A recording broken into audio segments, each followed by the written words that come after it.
奉天承运，皇帝诏曰：怎么回事？我不是连续3天泡在实验室观测我的珍珠胞育苗数据吗？这是哪儿？姜正言妄议朝政，诽谤首辅，罪不容诛。念其昔日威功，免死，着姜氏一族贬为旦级，发往平湖水域，永世不得上岸定居。我竟然穿越到了前几天看的书里。督察院御史姜正言，也就是我现在的父亲，因弹劾首辅做构陷，全家贬为旦级，被发往平湖水域，最后全家不得上京。不过现在我来了，这本书的剧情我门清，再加上我可是水产方面的行家，到了平湖，别说一条鱼了，一条虾米我都能给你养成龙王爷。老爷，旦级那可是水上剑级呀！正是旦级利河坡所管束，子子孙孙都只能在船上讨生活。姜老爷，您好自为之。臣领旨谢恩。是我为官太过刚直，连累了你们母子3人。老爷，咱们世代书香，怎么就落到这般地步？往后我们可怎么活啊？娘，别怕，有我在，拼了命也会护着你和妹妹。爹，这分明是严继川党羽构陷，咱们就这么认了？明儿，咱们现在斗不过严继川的，爹已经尽力了。娘，别哭了，伤身子。爹，事已至此，先顾好全家才是要紧。哥，你别急，有湖的地方饿不死人。婉儿，你不懂，丹湖在水上飘着，10家有9家熬不过几年，在水上生活哪有那么容易？水上生活，那不正是我的主场？看我怎么带着全家在平湖上吃香喝辣。夫人，平湖被贬为旦级，我们全家此生再无出头之日了。父亲一生清廉，竟落得这般下场。明儿尚未娶妻，婉儿又还这么小，我们一家在这艘破渔船上怎么活呀？婉儿，外面风大，回船舱吧，别冻着。娘，放心，我不光能让咱们活下去，还能靠这湖水带全家过得风生水起。傻丫头，你自幼都没出过闺阁，你能有什么好法子？娘，等着吧。平湖在别人眼里可能就是一个不起眼的荒水烂滩，但女儿能让她给我们长出来金银财宝。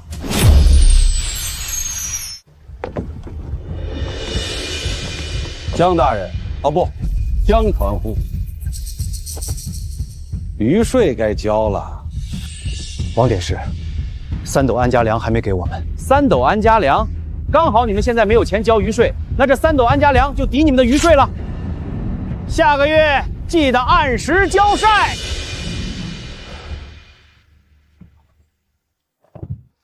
江正营啊，江正营，别怪我对你们狠，谁让你得罪谁不好？得罪了首辅严大人呐！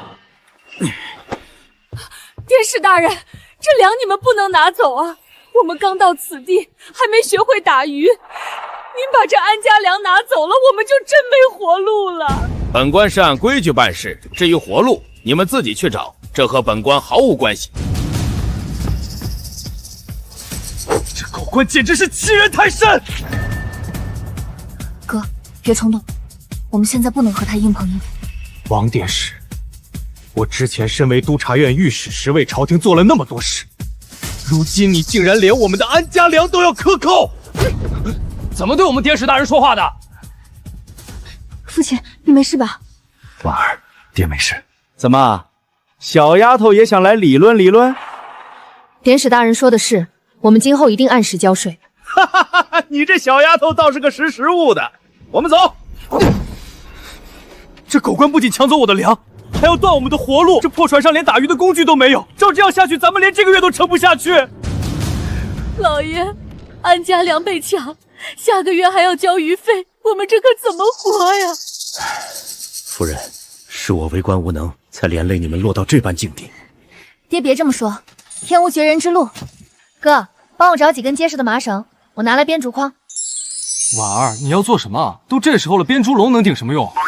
婉儿，麻绳粗粝伤手，你身子弱，别跟着遭这份罪了。娘放心，不碍事儿的。爹娘哥哥，等着吧，明天一早咱们就有鱼吃。婉儿，就凭这竹笼你就能捞上鱼？老渔民忙活一天都捞不上几条，哪能说有就有？哥，信我一回，明天你就等着吃鱼吧。这处回水湾水流稳，水底泥沙厚，最藏河蚌鱼虾。摸着了，壳还挺硬，这个蚌个头不小。蚌里面还真有腹珠，粉润匀净的野生蚌能育成这样，少见。先收着，正好日后当养猪的种猪。这平湖哪里是流放地，分明是送上门的聚宝盆。时候不早了，卸回船上去。爹，我回来了。婉儿啊，快过来看看你娘。娘怎么烧得这么厉害？额头都烫手了。你娘入夜就开始发热。我去镇上请郎中，人家嫌咱们是淡户晦气，不肯上船诊脉，说至少要2斗粮才肯换药。咱们家现在哪有粮呢？爹爹，我哥呢？怎么不在这儿守着娘？你哥一听要粮才能换药，就直接冲出去了，说去王典史那儿借粮，我拦都拦不住。糟了，我哥那火爆脾气，去了肯定跟王典史硬碰硬。我也正担心这事儿，可你哥走得急，转眼就没影了。你娘这边又离不开人。爹，您别担心，您就留在船上守着娘，别走开。我现在去王典史那儿找我哥。好吧，婉儿，不过你千万要多加小心。爹，您放心，我有分寸。求典整大人借2斗粮，救我母亲性命。哪儿来的野小子？淡户贱民也配来我这儿借粮？你别欺人太甚！你这个野小子敢冲撞本官院门，还出言不逊！来人啊，给我打！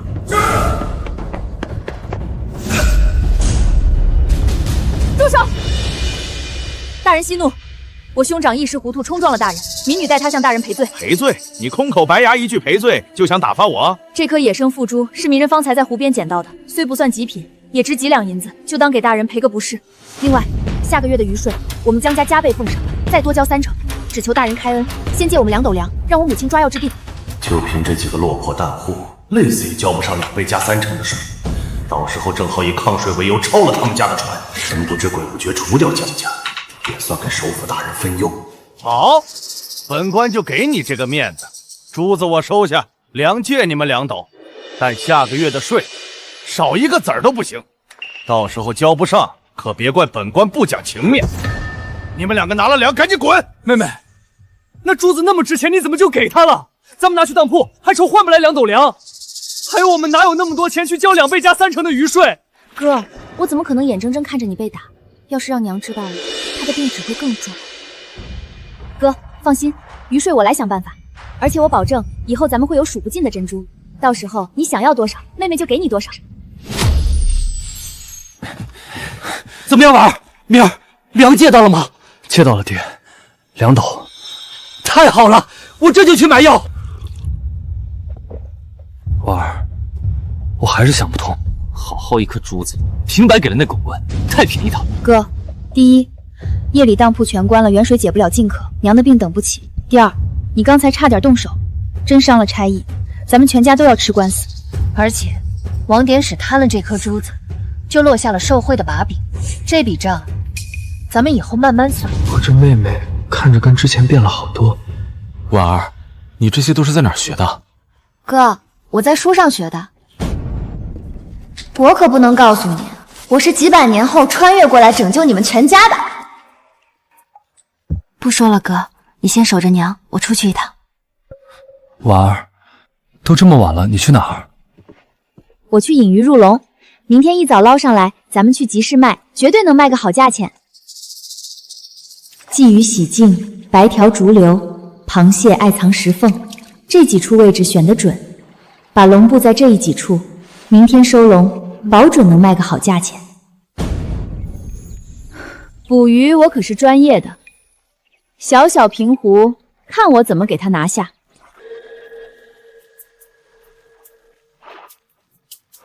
婉儿，你是怎么做到的？这一笼20条鲫鱼，30只白条，还有10几只大闸蟹，这比老鱼母一天打的鱼还多。哥，先别管那么多了，赶紧帮我把这笼捞上来，底下还有一笼。好。我的天，婉儿，这是斑桂，野生的。对，哥，这是野生斑桂，少说得有7、8斤重。婉儿，这东西平湖几10年都没人捞着过活的了，都说价值几10两银子呢，城里酒楼抢破头都要，咱们这是撞上大运了。哥，你去找点软布垫上水藻，把它单独装楼，别碰掉鳞片，卖相好，咱们才能卖上价。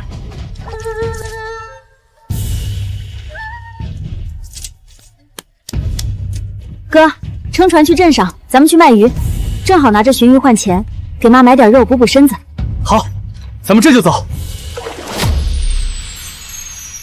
小娘子，这鱼我全要了，30文。鲫鱼20文一斤，白条15文，螃蟹50文一只。你这是抢钱！8月蟹肥，高满黄流。酒楼掌柜见了，80文一只也抢着要。等等，这楼里是什么？野生斑龟？还真是野生斑龟，这东西平湖几10年都没见着活的了，稀罕玩意儿啊！在哪儿呢？在哪儿呢？我瞅瞅。嚯，还真是这品相，往知府家送都够格。小娘子，这鱼你开个价，我城东余杭全包了。我先看上的，小娘子，这斑龟我出5两，连这筐鱼虾一起收，我全要了。5两也好意思说，我出7两。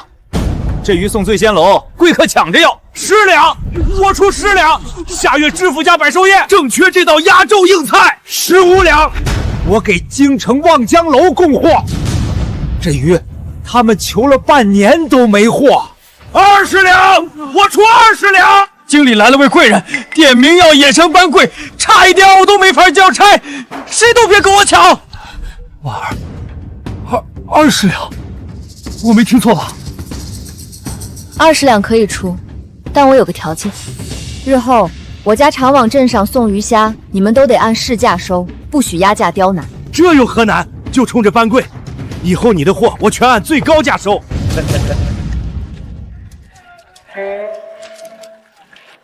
婉儿，咱们这些鱼货居然卖了20两多银子，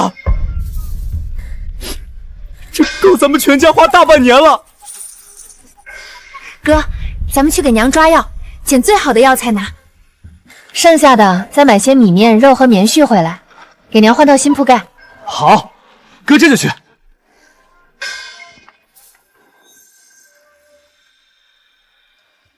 明儿、婉儿，你们哪来的这么多钱买这些东西？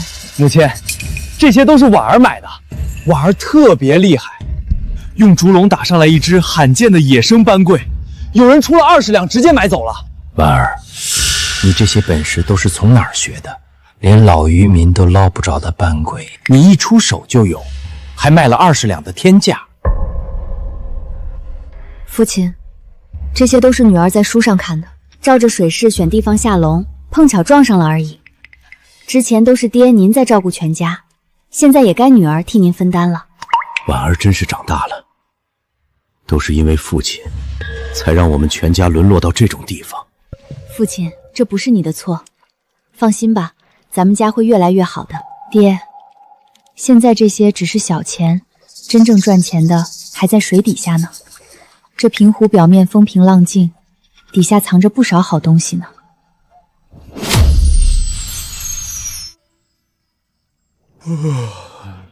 谁这么早就上岸去集市卖鱼了？不对，看着怎么那么像王典史那狗官？爹娘，婉儿别睡了，船里进水了！不对，这怎么漏得这么快？这不是老冯渗水？怎么会这样啊？睡前还好好的。哥，船底有一道奇体的新凿痕，是有人凿了我们的船。什么？婉儿，你说是有人要害我们家？肯定是王典史那狗官。我说怎么看刚才有一个像那狗官的人游上了岸，原来真的是他！这个狗官，我找他拼命去！哥，不能去，去了正好落他把柄，说咱们寻衅滋事，他正好借此抠船拿人。那可怎么办呀，婉儿？船要是沉了，咱们一家人连落脚的地方都没了，他这真是要断了我家的活路啊！都是爹害了你们啊！爹娘别怕，我会修船，别说让它不漏水了，我能把这船修得像新的一样。哥，你来帮我。哥，你先帮我把桐油混着石灰搅成腻子。好，婉儿，就靠这几样东西能防得住水吗？能。麻丝遇水膨胀堵缝，桐油石灰封层防水，这是老辈船的碾船法子，比新钉的船板还严实。哥，你帮我把棉絮塞进宽缝，用竹片钉死。好，婉儿，爹读了一辈子书，临了连修船都要靠你一个姑娘家，真是有愧于你啊！爹，别这样说，您读的是安邦定国的书，女儿学的是安身立命的法子，各有各的用处。婉儿，你看，真不漏水了。婉儿，你真是太神了！太好了，婉儿，咱们家要是没有你，今天晚上真是连个住处都没有了。这道印子咱们留着，是他王典史的罪证，这笔账咱们先记着。江船户可以呀，这么久了，这破船居然还没沉。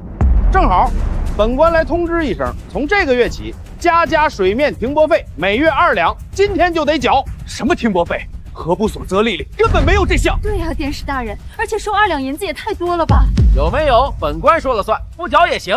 那我今天就把你们家这艘破船拖走，你们全家漂去外湖，简直是欺人太甚！你这狗官罔顾律法，就是想置我们家于死地。哥，别冲动，我来和王典史说，大人要收钱可以，但得开收据，写明是水面停泊费，签上大人的名讳，不然我们凭什么缴？你个小丫头片子，还敢跟本官讲条件？婉儿，我们家没剩多少钱了，你把这些钱给他，我们家后面可怎么活呀？娘别担心，钱还可以再挣，眼下先保住我们的住处。民女不敢，只是交钱要有凭据，免得日后大人说我们欠税，说不清。哼，给你凭据又如何？量你也翻不出天。2两银子，少一个子儿，明天就拖船。快点拿银子，磨磨蹭蹭的。开哥别急，这就把银子给您。看来江船户家日子过得还是不错的。别忘了下个月2倍加3成的余税，连着停船费一起交了，不然别怪我不客气。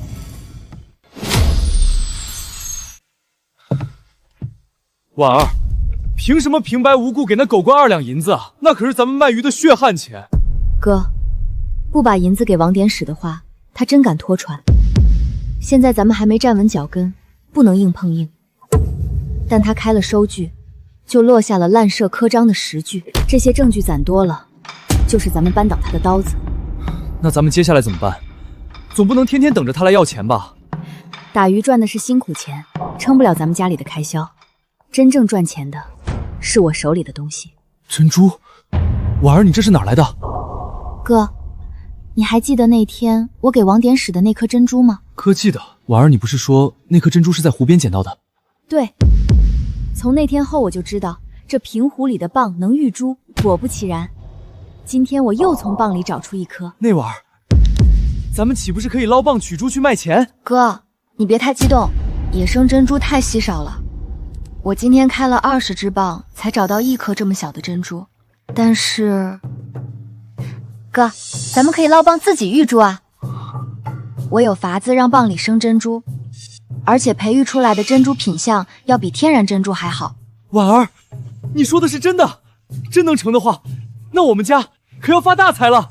哥，我什么时候骗过你？明天咱们就去回水湾摸河蚌试育珠，等珍珠育出来，咱们家的好日子就来了。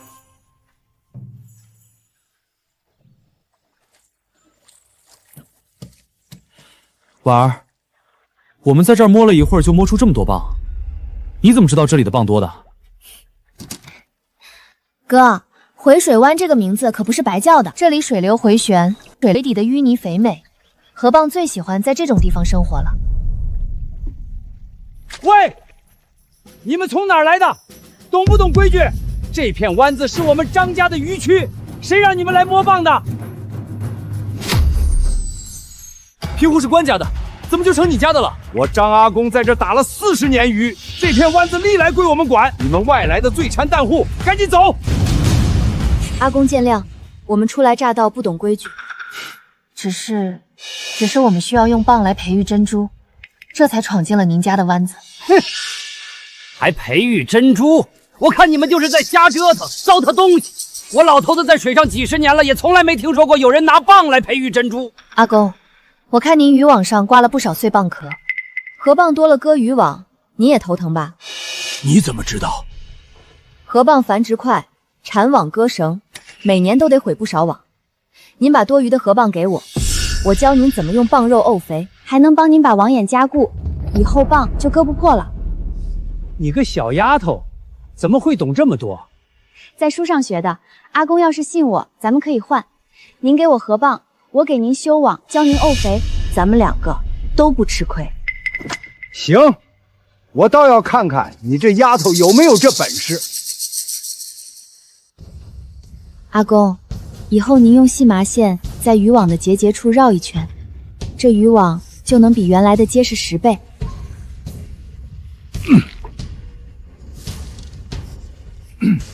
行，算你丫头有点本事。明天我让周边几副把攒的河蚌都给你送过去。谢阿公。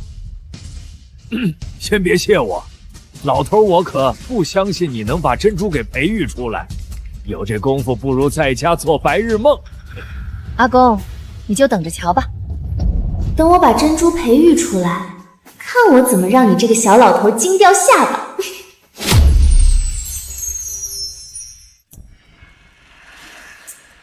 婉儿，你弄这么多蚌干什么呀？咱们往哪儿放啊？娘，我要培育珍珠，明天我选一批好的做种蚌，剩下的蚌咱们给它煮吃了。培育珍珠，婉儿，这能行吗？从来没听人说过珍珠还能自己培育。婉儿，你可别被人给骗了，珍珠怎么可能被我们养出来呢？放心吧，娘，没人骗我，我自有法子让珍珠平白从蚌里长出来。你们就等着成为平湖的珍珠大亨吧。哥，走。我们先把这些种蚌养起来。好。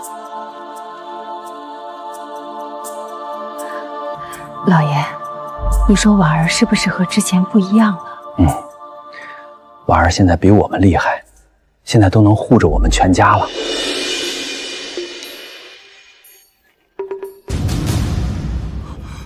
婉儿，不好了，蚌死了好多！哥，有人在水里面撒了生石灰。生石灰？谁干的？肯定是王典史，除了他，还有谁这么歹毒了？哥，别慌，虽然外围的蚌死，但是中间围网里的应该没事。我之前怕有人搞破坏，在里面加了一层细网。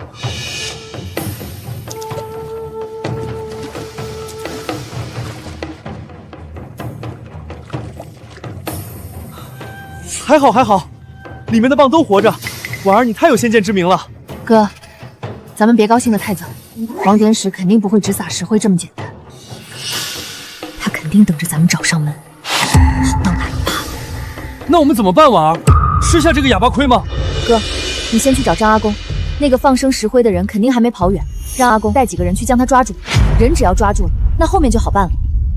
到时候咱们静观不动，王典史自会找上门。到时候来一个将计就计。好啊！你们私自在水里养蚌，把水都弄臭了，污染水域，按律罚银5两，蚌全部没收，听见没有？赶紧交银子！明明是你派人撒的石灰，你恶人先告状！你这小子胡说八道！证据呢？没证据就是污蔑本官！大人说我们污染水域，敢问大人，生石灰污染水还是河蚌污染水？当然是河蚌，死蚌烂在水里，又腥又臭。那大人敢不敢让人下水看看？水底全是深水灰块，一摸就知道。要是有人故意投药，那可不是罚银子这么简单。你少唬我！王典史，我们刚才在芦苇荡抓到个人，怀里揣着生栽灰，说是你派来的，你自己看看。大人救我！你们好大的胆子，竟敢抓我的人！哦，大人这是承认是您派人在水里放的生石灰了？胡说，他是私自行动，跟本官没关系。是吗？那大人打算怎么处置这个人？自然是带回衙门严惩。来人，把他押下去。是，大人。饶命啊，大人！求大人饶我一命！还敢拉我的袖子，赶紧给我滚开！赶紧放开大人！我看你是不想活了，快放开大人！大人，快抓住绳子！怎么办？现在水流这么急，再这样下去，大人马上就要被冲到湖中央了！救命！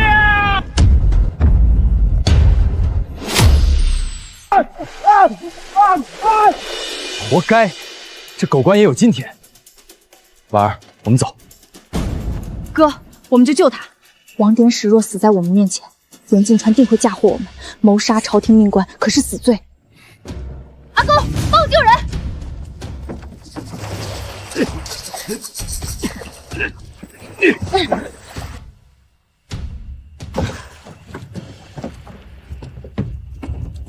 谁让你们碰本官的？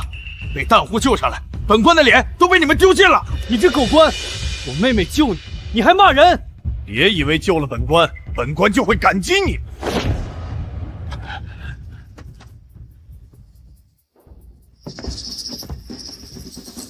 江传户，弹户养殖珍珠列入特殊渔获，加30%税。大人，我们虽在用河蚌培育珍珠，但如今珍珠尚未产出，哪里来的税？哼，那你们要想养殖珍珠，也得先交保证金2两银子。典史大人，收保证金可有下发公文？本官就是公文。你们要是不想交税的话，那就封船封蚌。婉儿，咱们家现在只剩下不到2两了，怎么办啊？你这狗官非要把我们全家逼死！你还敢对我出言不逊！来人，给我教训一下这个臭小子！大人息怒，保证金我们一定会交的。还是你这小丫头懂事，限你们3日交齐，交不上就别怪本官手下不留情了。老爷，我们还有下个月余税没交呢，这可怎么办啊？婉儿，这2两银子去哪儿凑啊？娘别急，我来想办法。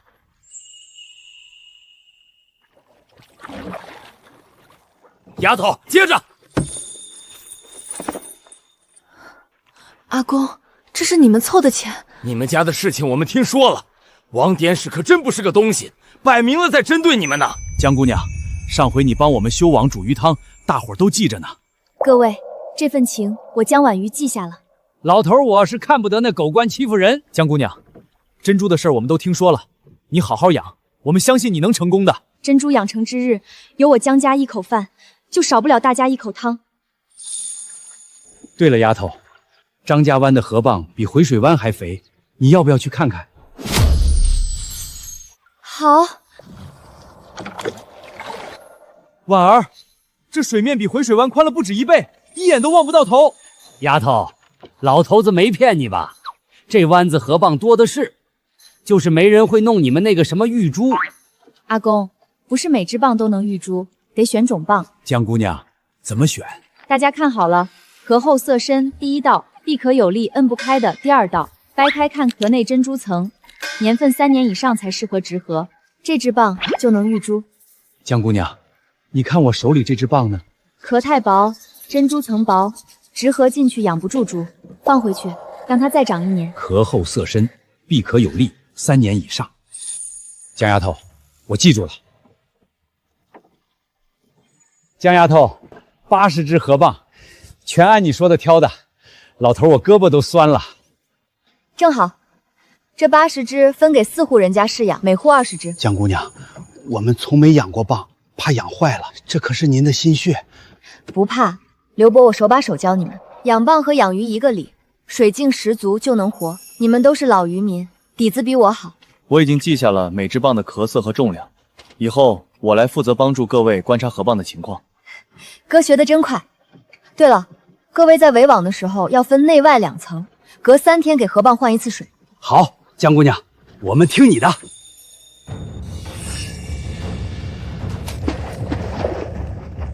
婉儿，出事了！蚌群一大半都闭壳不进食了。我从南头寻到北头，只有看那几只还张着壳。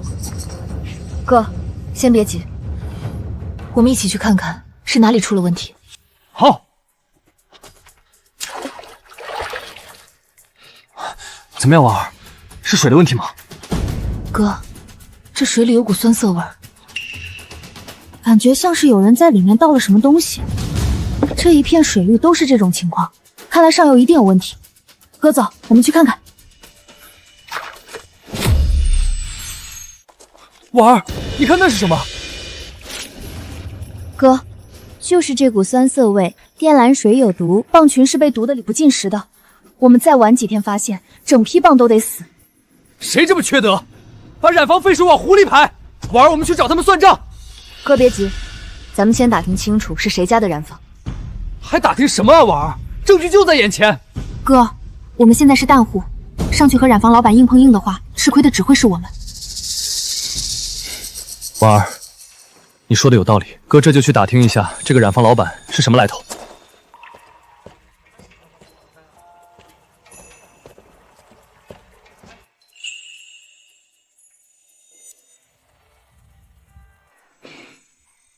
婉儿，打听到了，染坊老板姓李，他姐夫就是河伯所的王典景。既然王典史是李东家的姐夫，那就好办了。婉儿，你这话是什么意思？那王典史可是向来和我们家不对付，我们去染坊肯定会遭到李东家的刁难。哥，别担心，到时候我们就他姐夫王典史身上下手，咱们见招拆招。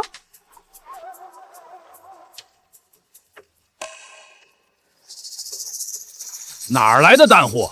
我这染坊不招淡户。李东家，民女不是来找活干的，民女来给您看样东西。你们拿几只死蚌过来干什么？这和我有什么关系？李东家，您把染坊的废水直接排进湖里，毒死的不光是我家蚌，下游鱼虾也会受影响。平湖30多户淡户，加上两岸渔村，上千口人都靠着这湖水吃饭呢。到时候渔获大减，河伯所收不上渔税追查下来，头一个查的就是染坊排水，私排污水，按律罚银50两起，重则可就要封铺呀！东家，你这淡夫在胡说什么？别在这危言耸听。李东家，民女说的是实话，令姐夫王典史管着河绑所，上面追查下来，最不好交代的可不是民女。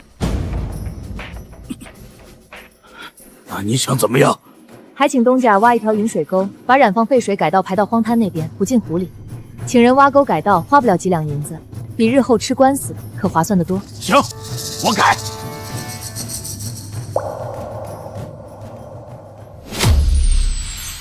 太好了，婉儿，水质恢复了，咱们的蚌也变得生龙活虎了。婉儿，这都半个月了，这蚌里真能育出珍珠吗？对呀，江丫头，咱们都等了这么久。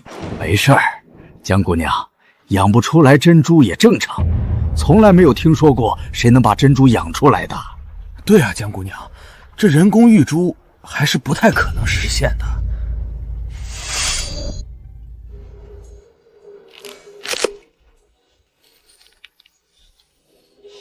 谁说我们人工育不出来珍珠的？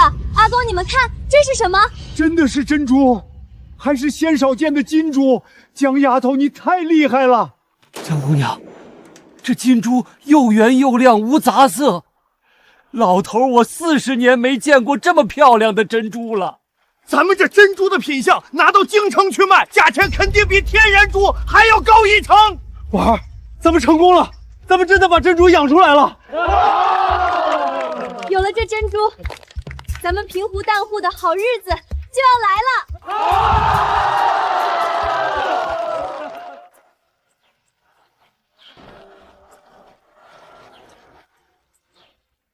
听说江传户家的那丫头真养出来珍珠了，那珍珠圆润光滑，比野生的还要好。那咱们赶紧去预定啊！这玩意儿城里珠宝行抢破头。我昨天亲眼去看了，那珠子金灿灿的晃眼。我卖了20年鱼，头一回见淡户在水里养出这种宝贝。听说已经有人出到10两一颗了。他养了80只蚌，要是颗颗有珠，那不就发大财了？淡户养的猪，贱籍的东西，谁买谁晦气。买了他家的珠子，回头运气败了，可别怪本官没提醒你们。哼！算了算了，咱们可别触典史的眉头，谁不知道典史和江家的人不对付？唉，可惜了那么好的珠子，咱们是没那个福气摸摸了。老掌柜，这有一颗珠子，想让您看看。小姑娘，瑞珍阁不收散珠，我这店里的珠子可都是从江南大行进的货。老掌柜，您先看看再说不迟。只看一眼不入您的眼，我转身就走。行，那我就看看你这小姑娘带来了什么宝贝。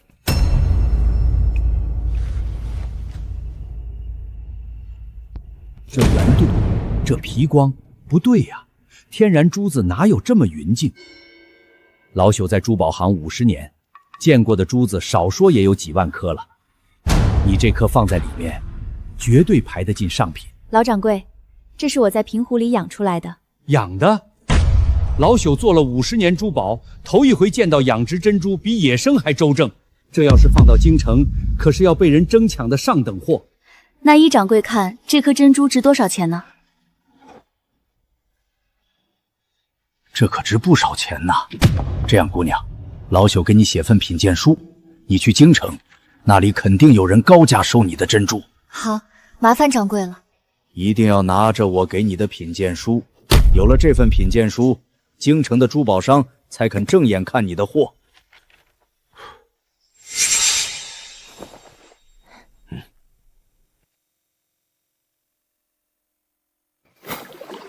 哟，江家丫头，这么晚了，去哪儿啊？典史大人，民女去京城给母亲抓药，母亲咳疾复发，平湖镇上的药铺缺了几味关键药材。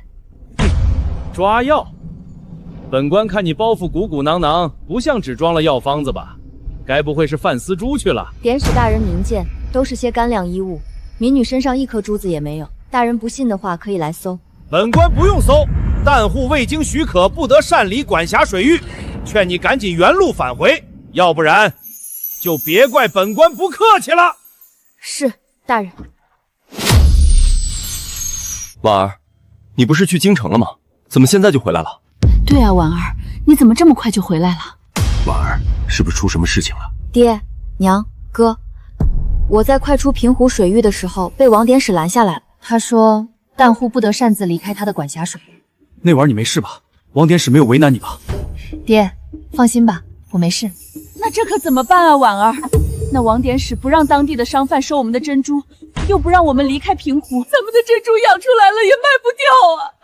婉儿，那狗官就是不让我们好过，连出个平湖都不让，他这是铁了心要把咱们困死在这儿。哥，他拦的是人，不是货。婉瑜，你的意思是？王典史不让我走，但珍珠可以走啊。河伯所管的是单户的人，管不着别人运送的货物。对啊，婉儿，咱们不亲自去，咱们托人去带。丫头，听说你被姓王的拦回来了，老头子就知道他得使绊子。那个王典史专门卡旦户的路。阿公，我记得您提过有个远房侄子阿水，常年跑水路。对，阿水那小子别的不行，跑水路倒是熟门熟路。从平湖到京城，哪段有巡检，哪段走暗流，他眯着眼都能摸过去。你想让他帮你跑到京城？对，阿公，劳烦您帮着说一声，这趟不让他白跑。你这丫头客气什么？明天一早我就让他过来。江姑娘，阿公都跟我说了，跑一趟京城是吧？小事一桩。阿水哥，里面是20颗珍珠和品鉴书，你以送鱼的名义顺路带到京城卖给那些珠宝商，不要声张。放心吧，江姑娘，这条水路我闭着眼都能走。京城码头我熟得很，瑞珍阁的接头人在哪个当条我都知道。多谢阿水哥，路上千万小心。江姑娘放心，我阿水别的本事没有，水上跑路没人追得上。走啦！江姑娘，珠子卖了300两银票，京城珠宝商看了金珠，赞不绝口，说你这珠子是他们今年见过品相最好的，他们还说要长期预定你的珠子呢。阿水哥，你给了我291两银票，怎么少了9两银票？江姑娘，这可不关我的事儿。回来路上河伯所的人强行搜我的包裹，搜到银票后直接拿走了9两的银票，说我去京城替旦户卖鱼要交过路税。没事，阿水哥，不是你的错，这是给你的5两银票，算是跑腿费，多交的税我迟早是要给他拿回来的。江姑娘，你这给的也太多了。阿水哥，你就收下吧，以后还有很多要麻烦你的地方。好，江姑娘，以后有任何用到我阿水的地方跟我讲，我阿水一定会用全力去办。各位叔伯，我们上次养的80只蚌里，一共育出了60颗珍珠，其中20颗我托阿水买到了京城，一共卖了300两银票，现在把钱分给你们。江丫头，才20颗珍珠就能卖这么多银子，我老头子一辈子都没见过这么多钱。对呀，江姑娘，你给我们太多了，我们也没帮上啥忙，就是帮你养了几天蚌。是啊，江姑娘，这钱你收回去吧，要不然这钱我拿的也不踏实。各位叔伯，这钱你们安心收下。婉瑜有一个不情之请，想让各位叔伯以后和我一起养蚌育珠，这钱就当是给你们的入伙费。这是好事儿啊，我们几个求之不得呢。江丫头，往后我们几个都跟你干。江姑娘，你带我们赚大钱，我们怎么会不同意呢？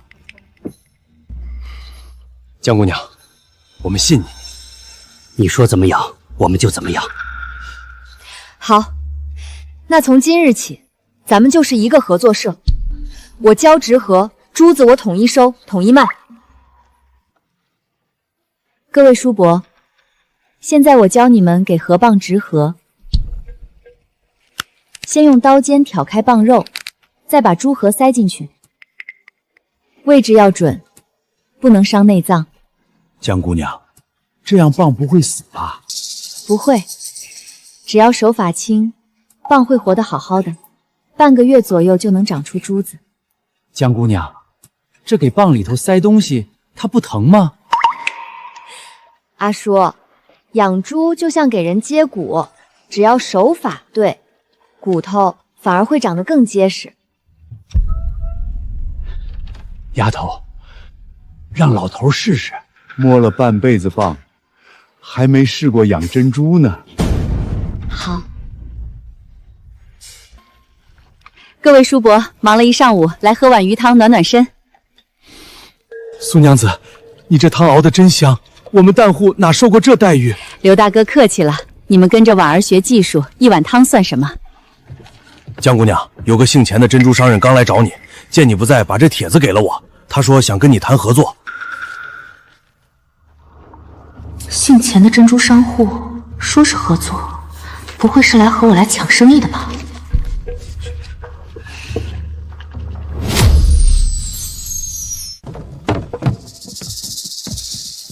江姑娘，鄙人姓钱，京城做珍珠生意的，久仰姑娘金珠手艺，今日特来拜访。钱老板远道而来，不知所谓何事。送姑娘一点薄礼，不成敬意。姑娘的金珠在京城已经传开了，品相好，光泽匀，几家老字号都抢着要。婉儿，这人什么来路？不太清楚。哥，等会儿让阿水帮忙查一下。好，江姑娘，我想和你做笔生意，我来出银子建养殖场，你来出培育珍珠技术，利润我们5-5分，怎么样？婉儿，5-5分，这条件可不低呀。钱老板厚爱，容我考虑2日再给答复。不急不急，姑娘想明白了，随时派人到京城永兴商行知会一声。钱老板慢走。江姑娘，你让我送货时顺路打听那姓钱的商户，我接着跑京城摘宝国，跟商行伙计喝了顿酒，底细摸清了。那姓钱的商户有3间商铺，铺面不小，账目干净，但他后面的买主可不简单。他后面最大的买主是谁？京城严氏珠宝行，首府严继川的家族产业。钱老板名下珍珠70%以上都供到岩江继川，就是当年构陷父亲，害咱们全家贬为旦级的那个严继川。阿水哥，别着急，辛苦明天帮我带句话给钱老板。江家小本经营，高攀不起。王大人，江家那丫头不识抬举，一口拒绝，连商量的余地都不给。钱老板意料之中的事儿，那丫头精得很，只想自己独吞这赚钱的纹路。大人，我有个主意，我出银子，你出权，联手把江家挤出平湖。淡户供珠渠道由我接手，利润分大人2成。2成可不够，我要3成。成交。江姑娘，快来看！你看老周的蚌鱼出的珍珠怎么又扁又歪？江姑娘，我按你教的法子养了2个月，可养出来的珠子全是歪的，没有一个圆的。江婉瑜技术不稳，老周家的蚌就是明证，跟着他养猪，你们迟早赔本。江姑娘，我不会把钱都赔进去吧？张老头，你说我们的蚌不会育出的珍珠也这样吧？这可怎么办呀？别胡说，老刘头，我们看江丫头怎么说。别担心，周叔，你执壶那天我不在跟前，你再给我演示一遍手法。江姑娘，我就是按你教的，刀尖挑开蚌肉，把核塞进去。周叔，问题在这儿，刀片进得太深，伤了珍珠囊，蚌受了伤，长出来的珠子就歪。原来如此，我上次也觉得手感不对，没敢说。你还不如老头子我，遇到感觉不对劲儿的，就赶紧问江丫头。各位叔伯，不怪你们，是我教的不够细，我编了个口诀：浅切轻推，稳准快收，8个字，大家记牢了。异形珠虽然做不了首饰，但磨成珍珠粉是上等药材，京城药行收，出货价比普通圆珠低不了多少。真的？那我这歪珠子还有救？真的，阿叔，养珍珠，珠子歪了不可惜，可惜的是人先慌了。半途而废。江姑娘，以后我们都听你的。这些淡户竟然这么相信江婉瑜，那就别怪我手下不留情了。哦，王典史准备怎么做？给这些淡户颁布新规，淡户所产珍珠需经核部所检疫才可出售。我要让他们的珍珠减压在手里，卖不出去。江姑娘，核博所出了新规，珍珠要检疫后才能进行售卖。知道了，阿水哥，帮我把那本核博所则例找出来。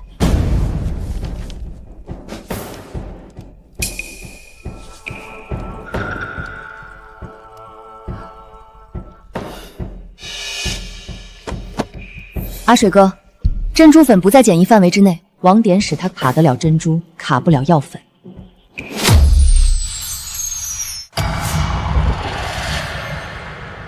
江姑娘，罐里全是刚磨好的珍珠粉，走夜路出去的。还按你的吩咐，避开核部所的卡子。阿水哥，送到京城最大的药行永春堂，掌柜常年收药材，珍珠粉他绝对收。可咱这珠子歪的歪，扁的扁，磨出来的粉能卖上价吗？阿水哥，这珍珠粉不只能买上价，还能买上高价呢，你就放心去吧。好，我信姑娘。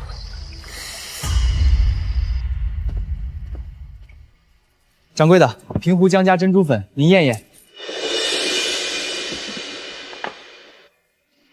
平湖珍珠粉是那一家人工培育珍珠的江家？正是。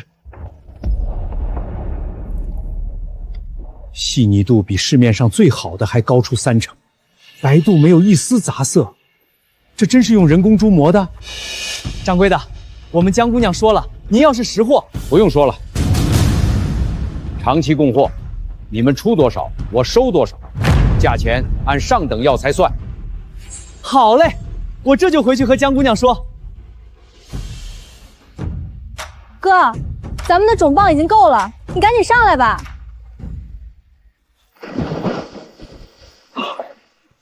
婉儿，你看，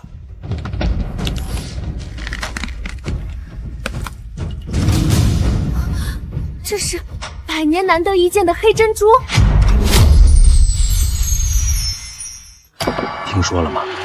江家那小子在水里摸到一颗黑珍珠，说是平湖几十年没见过的稀罕物。黑珍珠，那可比金珠还值钱。我听京城来的人说，一颗品相好的黑珍珠能顶10颗金珠。真的假的？平湖里还有黑珍珠？我怎么没摸到过？人家江明宇天天泡在水里，放群每只都摸过。你以为跟你似的，只在水面上撒网？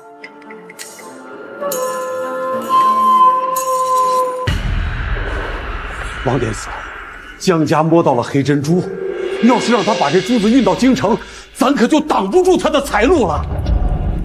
黑珍珠，平湖几十年没出过了，你确定吗，钱老板？千真万确，我的手下亲眼见到的，江家那小子在水下礁石缝里找到的，脸盆大的野蚌开出了拇指大的黑珍珠。那本官就让他有珠也出不了手。马掌柜，这里是50两，你明天当着各家商户的面，把这颗珠子往水盆里一浸就好。这珠子底色刮过了？本官亲自经手的，水一泡就掉色，露出白底。钱老板，典史大人放心，一颗染色的榆木珠子，水一浸就现原形，保管让江家那丫头跳进平湖也洗不清。事成之后，京城再给马掌柜备一份谢礼。诸位请看清楚了，这颗珠子是我上个月从江家进的货。大家快看，这染色的假珠，江家也敢拿出来卖？难怪江家那丫头年纪轻轻就有了自己的养殖区，感情是这么弄出来的。我马某人做了20年珠宝生意，头一回叫人骗得这么惨。诸位，淡户的东西，往后谁还敢收？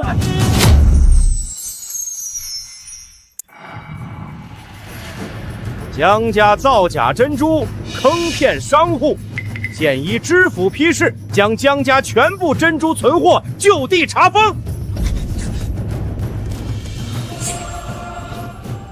江姑娘不好了，之前给了定金的京城商户说我们的珍珠是假的，全都要退货。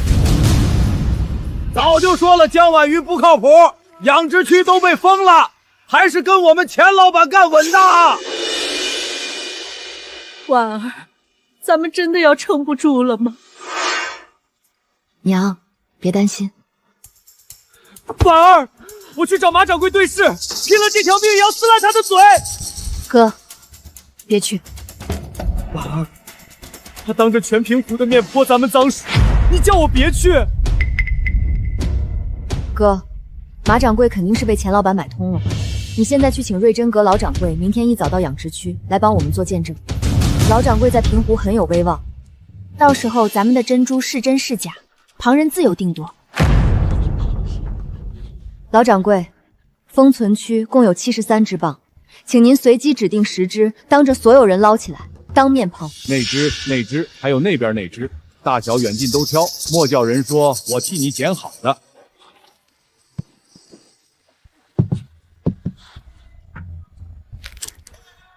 老周，这10只蚌能出几颗珠？万一1颗也没有出呢？闭嘴，看就是了。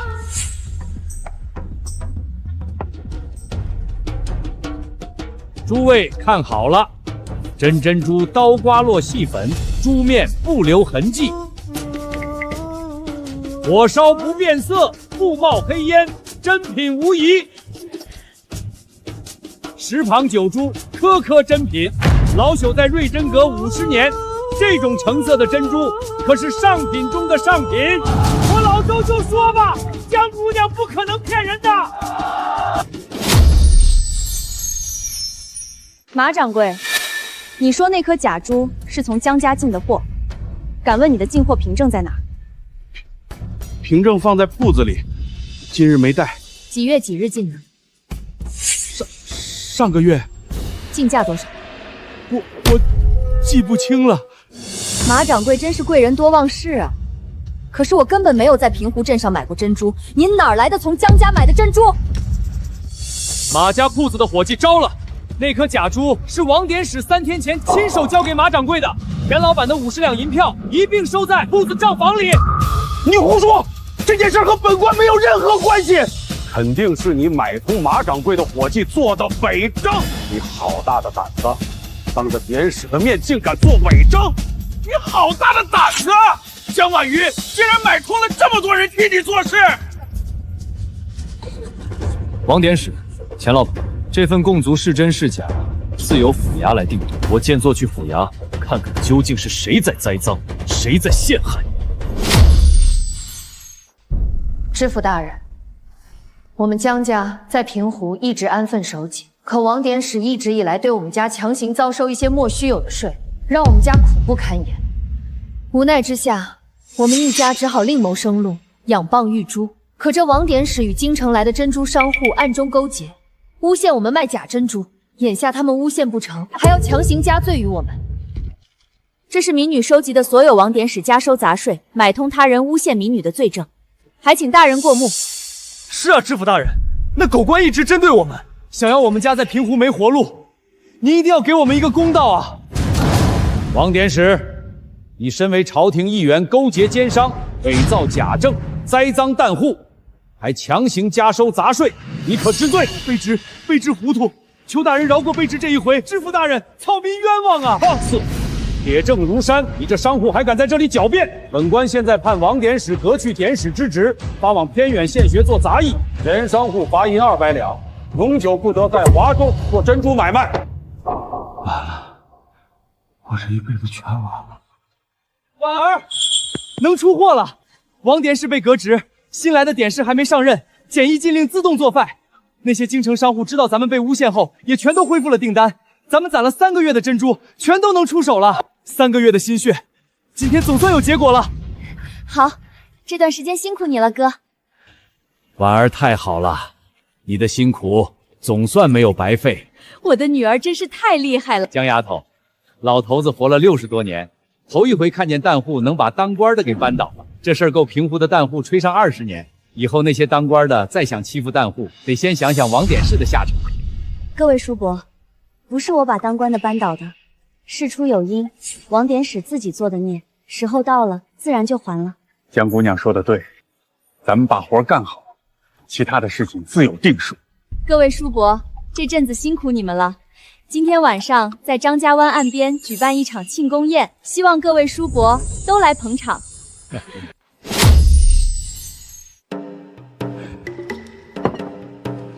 大家都别客气，放开吃。今天菜管够，谁剩在碗里，我跟谁急。以后谁再敢欺负咱们弹户，我江明宇第一个不答应。先把舌头捋直了，再放大话。看看你，2碗酒就成这样了。真是没想到，我们现在能有这么好的生活，多亏了江姑娘了。是啊，这个月买珍珠赚的银子，比我这辈子赚的还要多。没有江姑娘，咱们还在吃完上顿愁下顿呢。婉儿，爹这辈子最对不住的就是你和你娘，爹拖累你们这么久，到今天才算看明白，这江家是你撑起来的。爹，别这样说，江家是咱们3个人撑起来的，没有你们，我一个人什么都做不了。江姑娘，我阿水能沾你这碗鱼汤的光，这辈子也算值了。以后走夜路运货，我阿水还是第一人选，谁也别跟我抢。好，谢谢阿水哥。江丫头，给咱们的合作社起个社名吧，把咱们合作社的名声打出去。阿公，我想想，要不就叫渔火生吧。好，婉儿，渔火生这个名字好。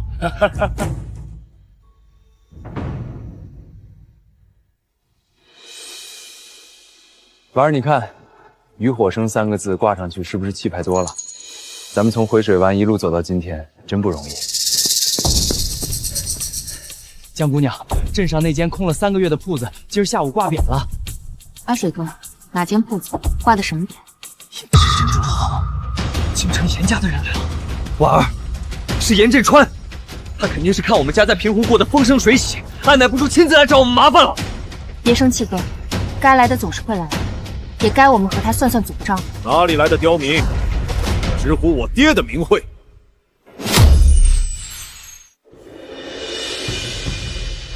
就是你这弹户方才直呼我爹名讳，一个弹户也敢对当朝首辅出言不逊？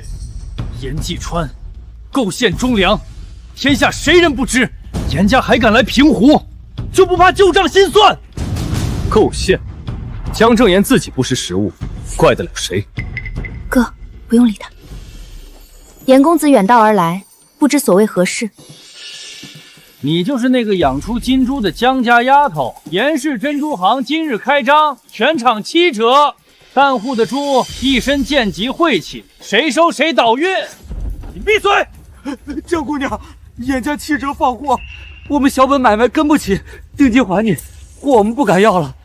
江姑娘莫怪，严家放话，谁收弹户猪，就让谁在平湖做不下去。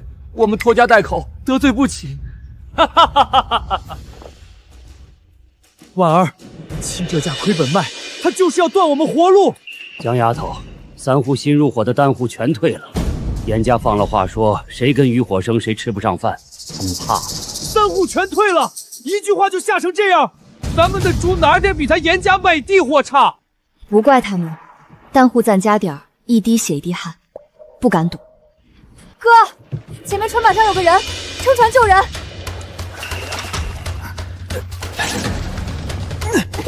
这人伤得不轻，婉儿，带哪儿去？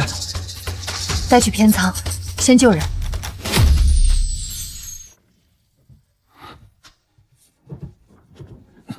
婉儿，严光海又抢走2批商户，7折价咱们跟不了，不跟货全压在手里。严家猪全是外地调货，漕运层层抽税，运费损耗至少高1倍，他7折卖1颗亏1颗。不是，外地猪每过1卡加1成税，7折价卖1颗亏1颗，撑不过3月。破卡加税，阁下是谁？为何知道这么细？在下姓顾苗眼，一个书生而已。书生，你腰上那半块官牌残片，看着不像寻常书生的东西。江姑娘救我一命，我不会害你。至于身份，你以后会知道的。江丫头，上回退了3户，还剩这2户一直观望。你跟老头子交个底儿，严家压价压的全镇商化不敢接咱们的货，这合作社还能不能撑？江姑娘，不是我们不信你，严家那头放话太凶，咱们心里实在没底。各位叔伯，严家外地猪来路远，税皮重，损耗大，欺客价卖一天亏一天。而我们渔火生的珍珠品相在哪儿，商家迟早回头。江姑娘说的在理，严家总不能一直亏着卖。大家信我的，再等一阵，等严家价撑不住，你们再来入社。章程照给，一文不少。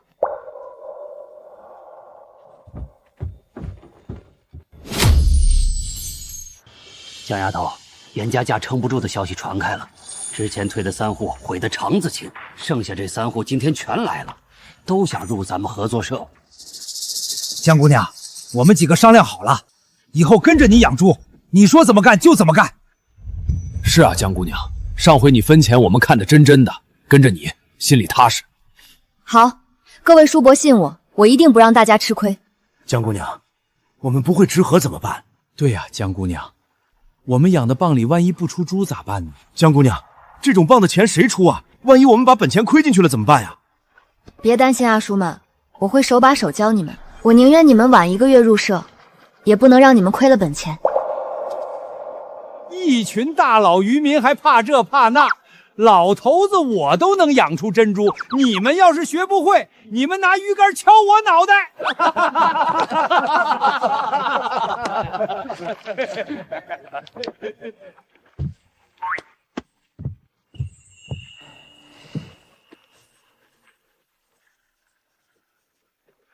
江姑娘，签了字就是一家人，以后渔火生的事儿就是我们的事儿。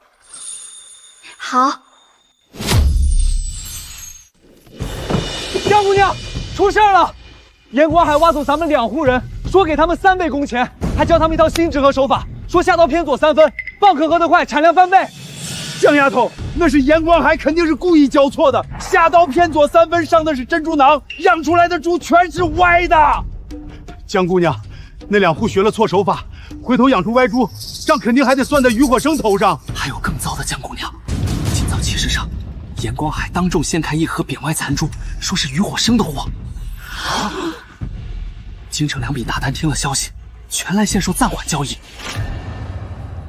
婉儿，这2笔大单可是渔火生的大头收入，这订单一停，等于就是断了我们的粮啊！哥，阿公阿叔，你们别担心，残猪嫁祸的事我有办法破，但严家挖酒窖交错手法这招真狠，等人养出歪猪反咬我们，浑身是嘴都说不清。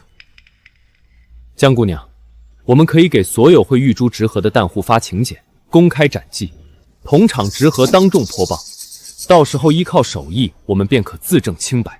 对啊，我们可以当众剖蚌，让全镇亲眼看看真手艺养出来的珠子长什么样。好，老头子这就去发请柬，沿岸蛋户、镇上商户一个不落全请来。严光海，你要比，我就让你比个明白。今天婉瑜想请全镇父老做个见证，我们渔火生合作社和刚从我们合作社退出去严老板内的2位蛋户同台直合，当众剖蚌，今日只比一样，看谁养出来的珠子正。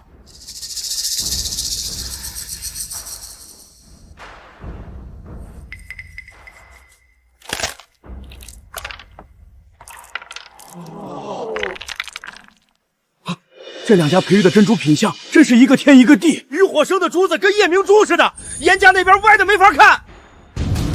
慢着，严家珠虽不够圆，珠质更细腻，质地远胜正圆珠。你这工匠，歪珠就是歪珠，全镇人的眼睛是瞎的吗？这位京城来的工匠，你可知按皇家贡品标准来断，圆度正圆差不得毫厘，皮光莹容不得暗斑，珠层满1分少1丝即次品。这些扁歪残珠，合了哪一条？你是什么人？你不用管我是什么人。瑞真阁老掌柜在此，请老人家公正。老朽入行50年，从未听过残珠胜正圆，诸位请看，渔火生珠，颗颗正圆硬润，刀刮落细粉，火烧不变色，这是平湖一绝。今日你江婉瑜让我在平湖抬不起头，你等着，这片胭脂区，我迟早给你连根拔了。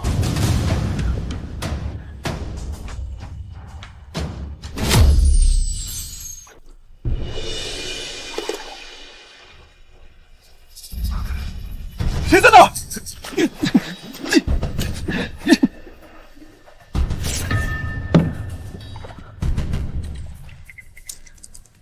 不对，这里本该张可进食的，怎么会吐出来这么多白水？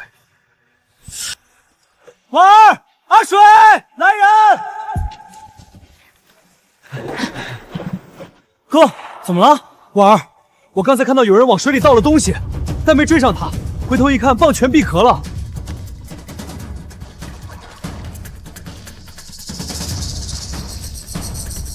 哥，蚌上有造酒粉的味道。造酒粉？婉儿，那玩意儿能毒死整片蚌。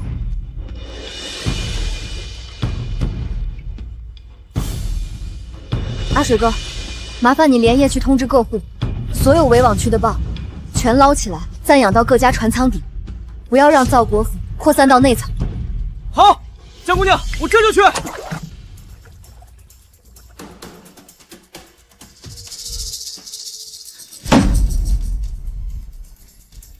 肯定是严光海干的，婉儿，他肯定是昨天只和比皮当众输给了我们，觉得丢脸，想来报复我们。哥，先别急。没有证据，咱们现在指认不了他。婉儿，那就让那狗贼白白毁了咱们的蚌。哥，咱们先救蚌，让回头算。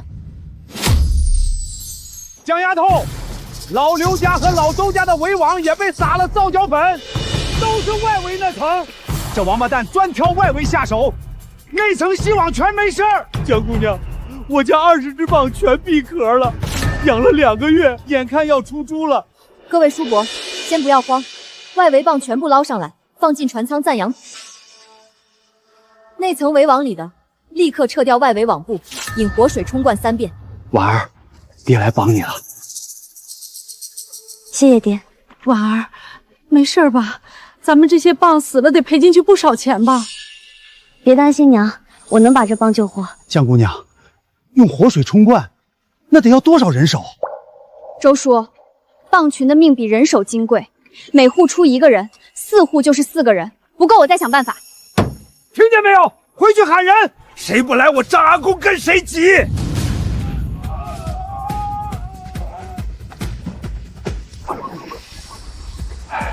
婉儿，这活水冲灌的法子能行？皂泽粉遇水即化，活水冲灌3遍，残留降到1成以下，蚌就能缓过来。只要蚌肉没坏死，3天之内会重新长壳。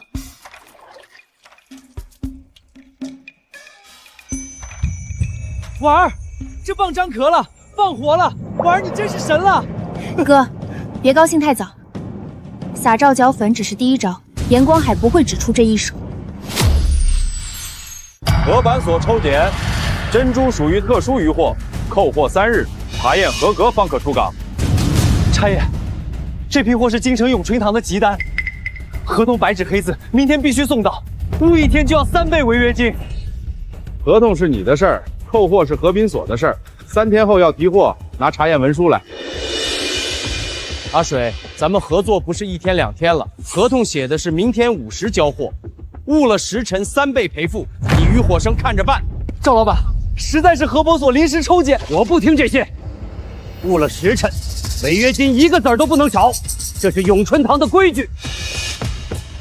婉儿，又是核保所，王典史都被革职了，谁签的扣货令？新典史大人还没上任，现在是核保所督管。严首府从京城给核保所送来了抽检令，怎么，你有意见？差爷，抽检是公事，民女不拦，但这文书民女能否带回家给我们社民看一眼，我也好对他们有个交代。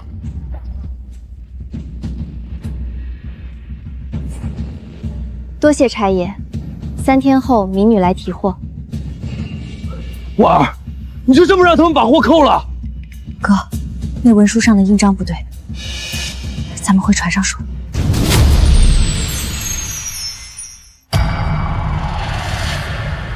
顾先生，看出什么没有？江姑娘，这文书是伪造的。伪造的？江姑娘，文书上的落款日期和抽检令的签发日期隔了5天。何妨所抽检令从来是当日签当日行，不会压5天。最主要的是纸张，河婆所用的是府衙统一下发的桑皮纸，这份用的是普通竹纸。这份文书伪造无疑。对，顾先生说的对。所以根本不是什么河宝所抽检，是严家自己做了一张假文书。江姑娘，既然文书是假的，咱们现在就拿着它去府衙。对呀，婉儿，咱们赶紧去衙门吧。娘，阿水哥，不急。假文书的事，我们不能自己送上门，要不然严家肯定不会认。江姑娘说的对。假文书是严家递到差役手上，差役拿了假文书扣货，他们自己不知情。江姑娘，我们一起去府衙。不必先说文书是假，只说报案，和他们说有不明身份者冒充河伯所下令扣货，请府衙核查文书真伪。顾先生说的对，府衙一查，印章编号全是假的，差役自己就先慌了。到时候不用我们，他们自己会把严家供出。婉儿，万一府衙护短，把事压下去呢？伪造官府文书是重罪，府衙不会为了护几个差院来背这个人。府衙重地，闲人止步，你们有什么事？麻烦差爷通传，民女报案，有人伪造何鹏所文书，冒充官府扣押民船货物。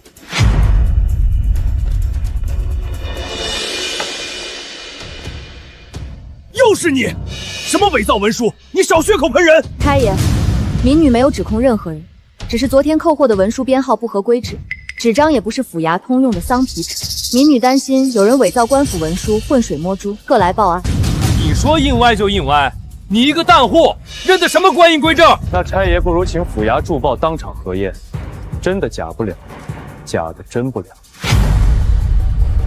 哥，那文书是严家给的，万一真是假的，咱们吃不了兜着走。放行，货船现在就放行，不用等3天。差爷别急，还有客商的违约金，我们的货船被扣1天，按合同要赔3倍的钱。我们赔。你现在就回去，货船马上放。婉儿，你看见没有？那狗腿子脸都白了。江老板，货船放行，违约金也赔了，我这就安排装船，明天5时京城交货。辛苦赵老板。伪造官文是重罪，严家敢走这步险些，说明他们已经没有别的招了。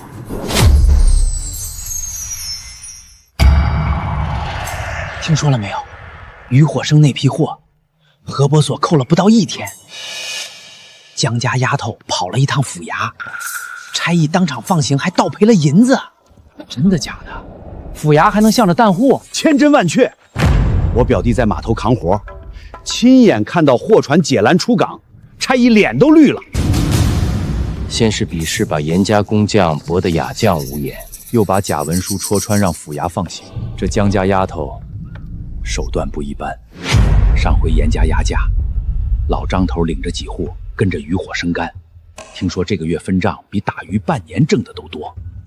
咱们跟江家没交情，上回退社那3户，不就是怕严家压价先跑的吗？现在又凑上去，人家肯收？不一样，上回退社那3户是入了社又跑的，咱们压根没入过，现在去申请，理直气壮。阿公，阿公，你过来坐。一群大老爷们儿凑一块嘀咕啥？隔着3条船都听见了。阿公，我们在说渔火生的事儿，说我们几个现在去申请入社，江姑娘能收不？想入社？你们自己去找江丫头说。老头子，我只管传话，不管做主。阿公，你跟江姑娘熟，帮我们递个话。递什么话？有腿自己走，有嘴自己说。江丫头又不是老虎，还能吃了你们？行，明天一早咱们5个一起去。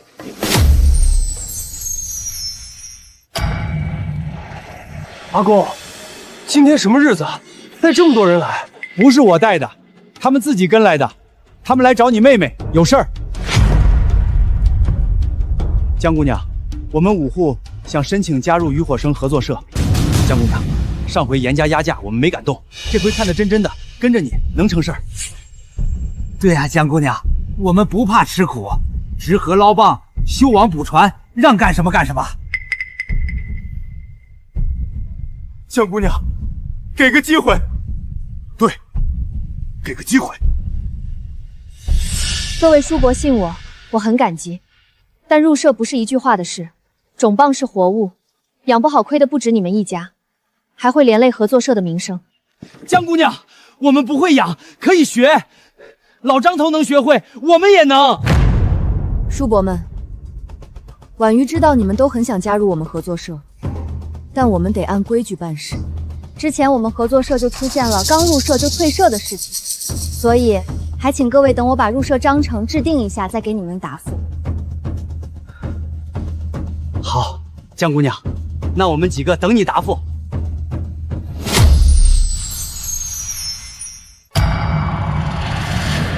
婉儿，5户淡户加入合作社是好事，你怎么愁眉苦脸的？哥，上回那2户被挖走反咬的事儿忘了？没章程拴着，人来得快走得也快，怕新手直河手生养坏了蚌，外人会说雨火生的技术不行。江姑娘担心的是2件事：第一，新人技术不稳，养坏蚌怎么办？第二，入社退社没有约束，人心不稳。对，5户同时涌入，种蚌从哪儿来？每户分多少？直河交不交？交了学费了谁担责？出租了好猪歪猪怎么分账？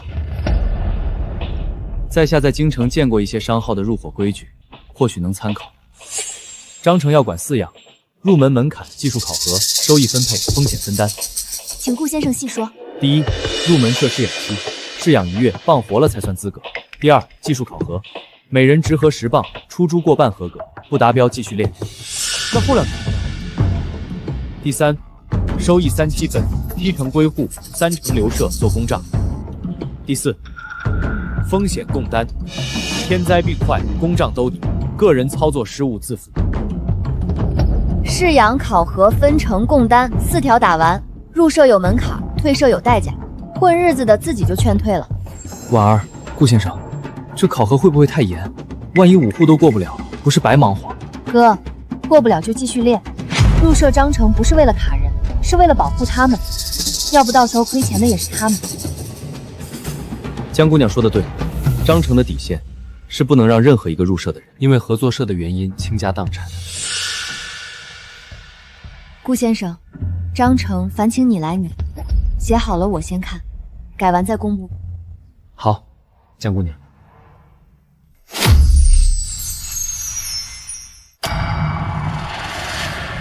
各位阿叔阿伯，入社章程4条，顾先生给大家念一遍。第1条，试养1月，入社前试养种蚌30天，存活过8成方可入社。第2条，考核入社，每人直河10蚌，出猪过半合格，不限次数。那赚了钱怎么分？第3条，收益分成，出猪后3/7分，7成归各家，3成留社做公账。第4条，风险共担，天灾病备由公账兜顶，人为操作失误自负。江姑娘，10条蚌出5颗猪，那万一我就出4颗呢？阿叔，出4颗就练第2遍，不限次数，考到过为止。我手把手教，但学不学得会，得靠你自己下功夫。江姑娘，那3成公账用在什么地方？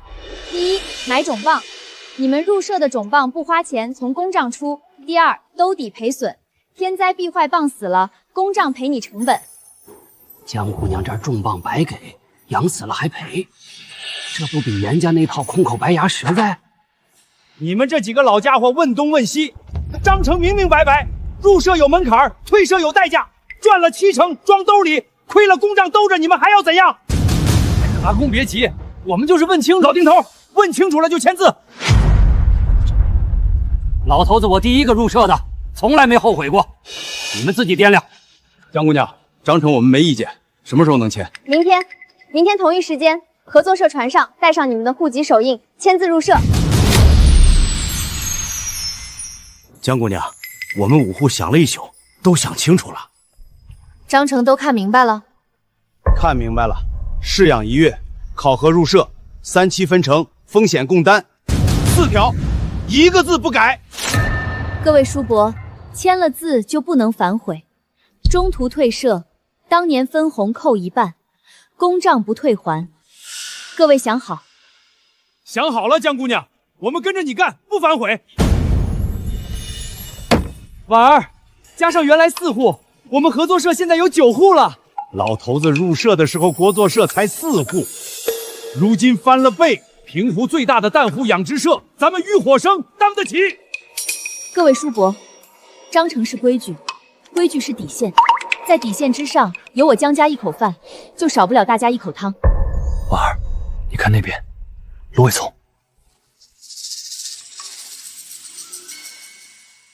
严家的眼线，新成员入社的消息，现在已经在传去严家的路上。婉儿，严家那狗贼知道咱们人多了，更不会善罢甘休。不急，他有多少招，咱们接多少招。章程立下了，人心拴稳了才是根本。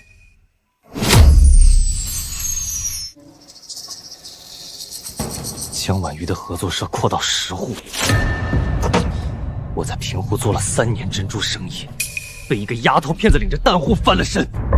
老爷，眼线说江婉瑜还立了章程，入社考核，3期分成，公账都提，5户蛋户当场签字画押，没一个犹豫的。章程、公账，这些手段我在南阳见过。蛋户吃这套是因为没见过更好的东西。老爷的意思是，刘管事。上个月你说南阳陈师傅到了华州，能养多彩猪，圆度9成以上，去请，工钱不计。我只要平湖再没人看得上渔火生白猪。是，老爷，我这就派人去华州。老爷，南阳陈师傅到了。陈师傅，请坐。听说爪哇海捉圆度能到9成以上，还能出彩。9成圆度是寻常水平，关键在猪核。我用黑蝶贝磨的核，植入蚌体后，核面渗红彩膜，养出来的猪金粉蓝紫都有。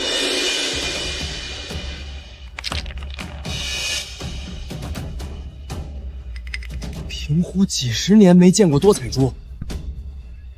陈师傅，工钱你开口，我要你带出来的每一粒蚌都出彩。严老板爽快，不过有句话先说在前面。多彩猪靠的是猪核上的红彩膜，猪层偏薄，追求颜色，耐久又略差一些。客商买珠子第一眼看什么？看颜色。珠子戴在发簪上，谁没事拿砂纸去磨它？薄就薄点，好看才是硬道理。把这多彩珠亮出去，那些珍珠商户自己就找上门来了。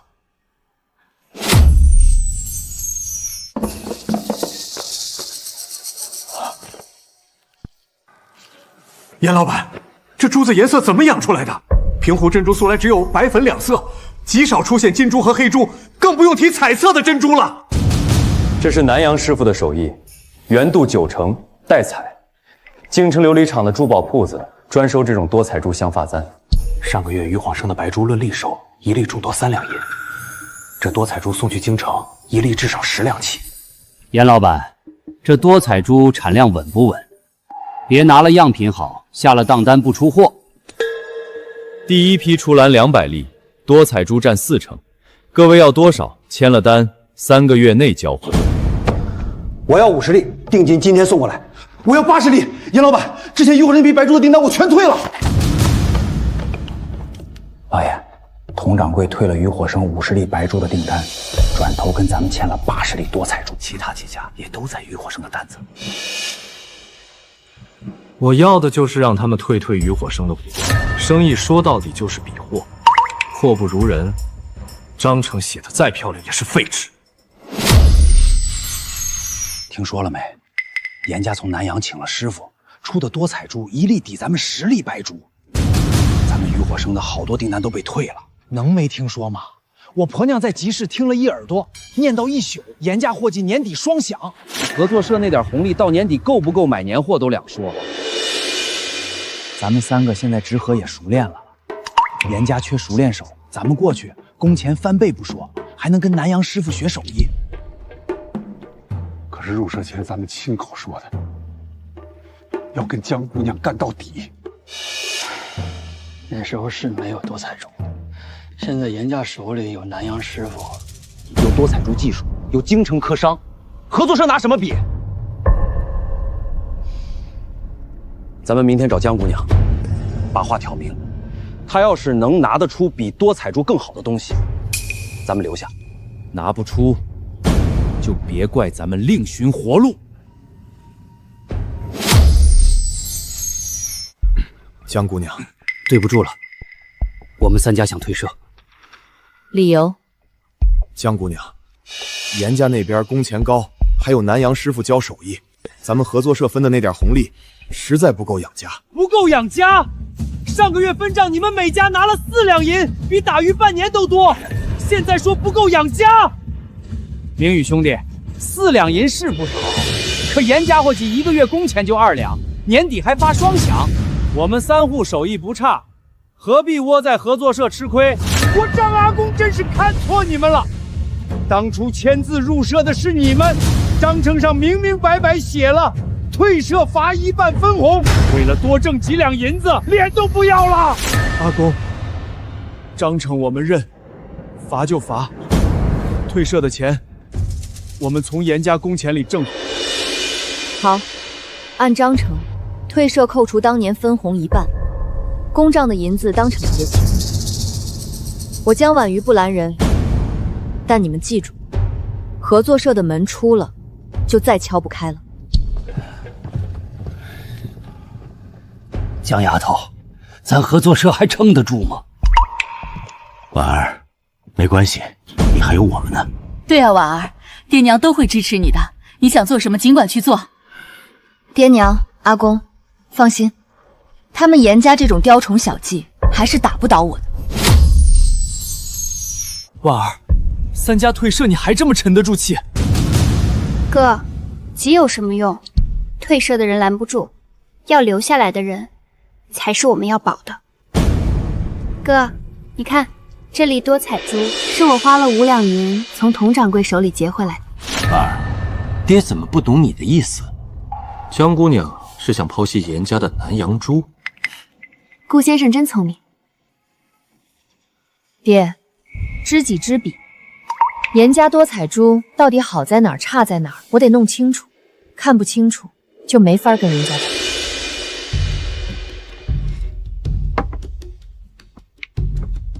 顾先生，帮我打光。哥，拿纸笔，我说什么你记什么。婉儿，这珠层怎么这么薄？再往下抛，看看河面是怎么回事。顾先生，你看，这多彩珠的珠层厚度不到半分，咱们合作社的白珠珠层至少得有1分半厚。江姑娘，珠层薄意味着什么？意味着不耐久戴，珠层越薄越容易磨损，戴半年就漏核，漏了核的珠子1钱不值。婉儿，我明白了，所以严家多彩珠看着漂亮卖着贵，实际是纸糊的好看。哥，不能这么说，颜色确实是真的，问题是珠糊黑蝶贝核，核面渗红彩膜，外头一层彩，里头全是核。好看是真好看，耐用是假耐用。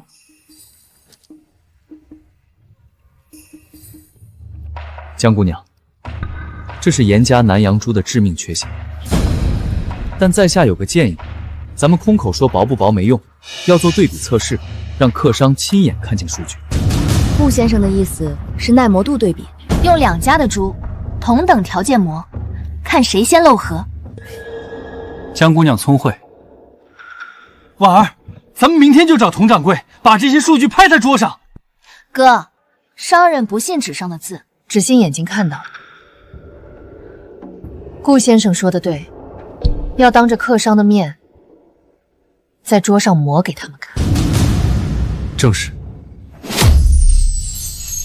各位看好了，左边是严家多彩珠5粒，右边咱们的白珠5粒。47、48、49、50。这严家的多彩珠50下就入壶了。各位，再看我们渔火生的白珠。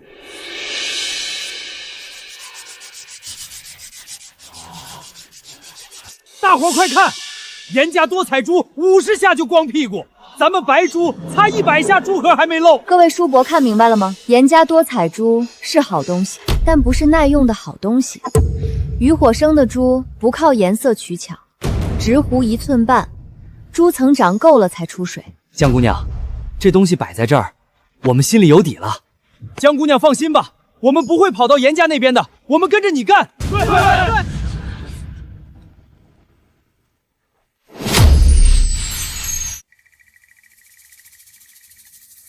这不是渔火生的明宇兄弟吗？你堵在码头干什么？佟掌柜，你退了渔火生的订单，转投严家多彩珠，送你一样东西，不花钱，看一眼。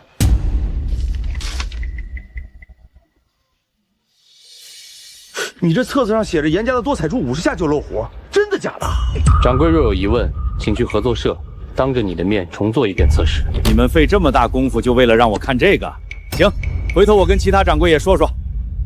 多谢掌柜，我们不说严家坏话，只请各位看事实。明宇兄弟，码头上走货的车商一共11家，咱们把样本册今天送完，明天开始就等回音了。好，严家多彩珠50下入盒的数据摆在册子里，只要有1个掌柜回头做验证，消息就会传开。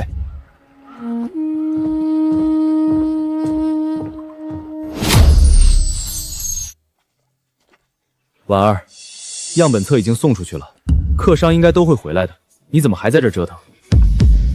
哥，光证明严家珠不行还不够，咱们得证明渔火生能做出更好的。之前咱们用的是普通河蚌壳磨的壶，直河深度1寸。严家多彩珠让我看清了一件事，珠盒不能只当芯子用。那还能怎么用？哥，我把直盒加深到1寸半，珠盒改用细砂打磨过的青石盒，盒面粗，蚌体分泌珠质的反应更猛，珠层长得厚，长得快。这批咱们试30只，半个月后开蚌。如果珠层能比之前厚1倍，那咱们的珠子耐磨度就能翻倍。放心吧，婉儿，这半个月我天天盯着围网，一只蚌都不让出岔子。哥，还有一件事儿，这批试的合法和深度暂时只你我2人知道。合作社现在只有7户，盯不起再走1户。哥明白，账册上只写试育新种，不写具体手法。等半个月后出了结果，咱们拿事实说话。江姑娘，你派人送的册子我们看了，今天你请我们来是要当着面开蚌。对，半个月前这批蚌植了新盒，加深了直盒深度，更换了珠盒材质。今天各位亲眼看着剖，每一粒都当众验。第一粒珠，圆度8成，珠色奶白，珠层厚度2分，2分。之前咱们的珠层也就1分出头，现在咱们的珍珠厚度翻了1倍。阿公，不止厚度翻了1倍，哥，拿砂纸。还请各位见证一下，严家的多彩珠用砂纸磨50下就露珠壶了，请各位看看我们渔火生的珠子能磨多少下。150下了，严家多彩珠50下就光板，渔火生这珠子擦150下还裹得严严的。江姑娘，这种厚皮珠什么时候能批量出货？之前退的那批订单能续回来吗？下个月第1批厚皮出栏，数量有限。之前退单的掌柜可以给你们供货，但要下双倍定金。好，别说双倍了，3倍定金我都愿意给。婉儿，这3粒珍珠怎么单搅出来了？哥，你看，厚皮珠出了3粒带多彩的，粉蓝珠是红彩膜自然生成，异形珠天然水滴形，这些可都是上品货。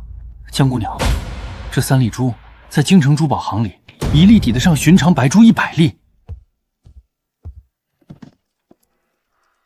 下个月华州珠宝大会，我们带这3粒去，让华州的歌商知道，渔火生能出什么样的高端货。江姑娘，船我备好了，沿运河到华州，顺丰4天能到。婉儿，你带阿水和顾先生去，合作社里谁来主事？哥，你留下。合作社7户的出货、分账、新棒试养，按章程走，张阿公帮着盯，10天之内我们就回来。行，你放心去，家里我盯死。婉瑜，华州路远，运河上风大，娘给你熬了粥，趁热喝。路上自己当心，别跟人争长短。娘，你放心，有阿水和顾先生陪着，出不了事儿。我10天后就回来。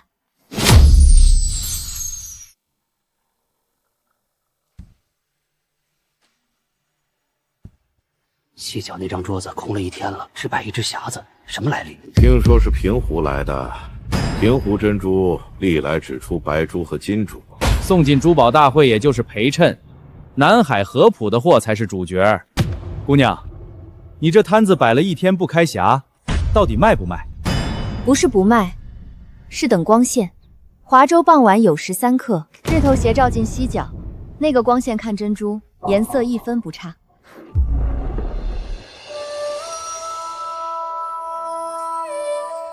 姑娘，这珍珠的颜色怎么像彩虹一样？是养出来的还是染的？一角有新珠子。姑娘，这是什么珠子？平湖居然能出这种彩虹珠子！我做了20年珍珠生意，从来没见过这种成色。各位掌柜，不用抢着看，这红珠在这里不会跑。这珠子是我们用厚皮珠改良之后，红眼膜自然生成，不是和尚涂色。这异形珠子怎么养的？蚌里怎么可能长出泪滴形状的珠子？姑娘，红珠和异形珠出个价，杭州张记珠宝行今天就能下定。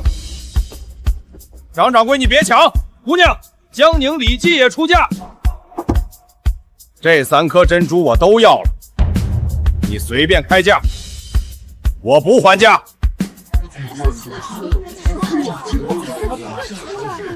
江姑娘，这场面比京城珠宝行的拍卖还热闹。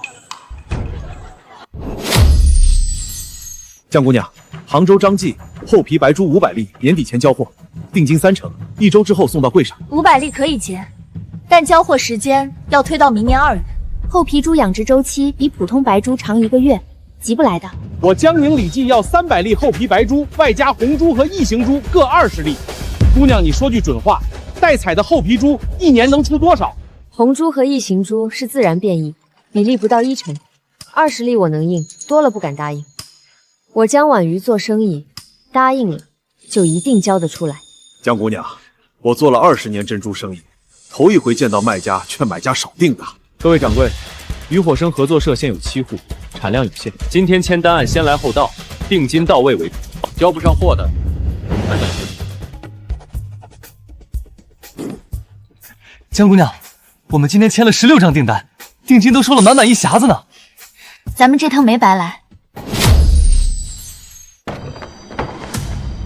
老爷，华州来信了，珠宝大会的消息，渔火生带了3粒极品珠去参展，2粒红珠，1粒水滴异形珠。红珠？我怎么从来没听说过这种珠子？老爷，信上说那红珠是厚皮珠改了多少订单？老爷，16家，杭州张记、江宁李记、荆州同记，有新客商，也有他们的老主顾。听说佟掌柜一人就签了200多单子。竟然被一个丫头骗子骑到头上！刘管事，陈师傅的多彩珠还有多少存？老爷，不到60粒了，京城客商催得紧，上个月能出的都出了。够了，存货先不出。你明天去京城，拿着我的名帖，找户部张老中。玉兄弟，这告示上写什么了？这告示上写着：华州府珍珠采办令自即日起，本府珍珠悉归严氏商后独家采办，以备贡品。凡旦户所产珍珠，需向严家缴授，不得私售他处。违者以走私论处。贡品。严光海在户部走了关系，拿一张圣旨把江南珍珠生意全吞了。以后我们养的猪如果不卖给严家，就是走私。走私？江丫头，我们自己的蚌、自己的手艺、自己养的猪，不卖给他就成了贼。各位叔伯，告示写的明白，平湖珍珠生意只有2家，要么渔火生，要么严家。严家的猪自己养自己收，告氏的刀只架在我们7户脖子上。江姑娘，那咱们的厚皮猪订单怎么办？华州签了16家，定金都收了，交不上货不是赔钱的事儿，是要吃官司的。江姑娘，朝廷采办令压下来，硬顶没有用。如果违抗采办令，按律法轻则罚没货物，重则入狱。那怎么办？真把咱们辛辛苦苦养出来的厚皮猪按严家的价贱卖？大家别急，告示只说向严家缴售，没说缴什么品质。他要我们供货，我们就供。婉瑜，告示上说向严家缴售，咱们的猪都归严家了。婉瑜，爹对不住你，辛辛苦养的厚皮猪刚出头就碰上采办令，爹帮不上忙，还拖累你。爹娘，你们别慌，采办令压的是整个华州的珍珠行，不是单我们一家。他严光海也不是铜墙铁壁，我们肯定能把他们严家凿出个洞来。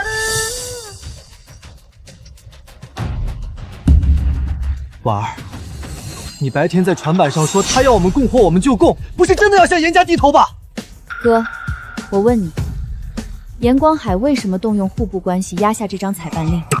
因为厚皮猪抢了他的客商，他没招了。对，他没招了。一个人被逼到用上面的指令压人，说明他手上已经没有能在生意台上赢我们的东西。江姑娘的意思是假意顺从，让他以为我们认了，实际上咱们以退为进。顾先生记不记得严家南洋猪的致命缺点？猪层极薄，不耐久待，但这是客商都能看见。顾先生，客商能看见猪层薄，但是严光海有了独办权，他还会老老实实交上品猪吗？如果以次川截留上品私售牟利，那他这就是欺君。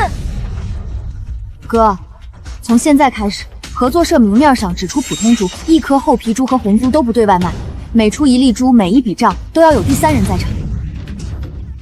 婉瑜说的对，严光海和他爹严继川一个德行，见钱眼开，就喜欢贪污揽财。我们现在只需等他们慢慢露出贪液，然后让他们彻底翻不了身。江姑娘，怎么才交2筐珍珠？上个月你们在华州可是卖了500粒。刘管事，在华州卖的是改良前的存货，改良后的厚皮猪试育还在进行，产量上不来。这批是按采办令缴的第一批，剩下的猪还在养。江姑娘肯老老实实交货，你比我想的实实。严老板，采办令是朝廷的法令，旦户世代怕官，我也一样。货交在这里了，请您验收。成色一般，不过按采办标准也算合格，记上吧。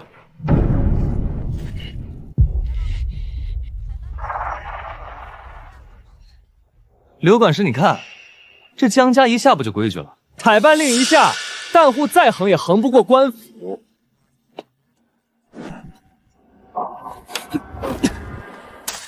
这狗贼真是欺人太甚！哥，忍一忍。严光海今天吃的每一粒普通猪，将来都是我们呈堂证正的一部分。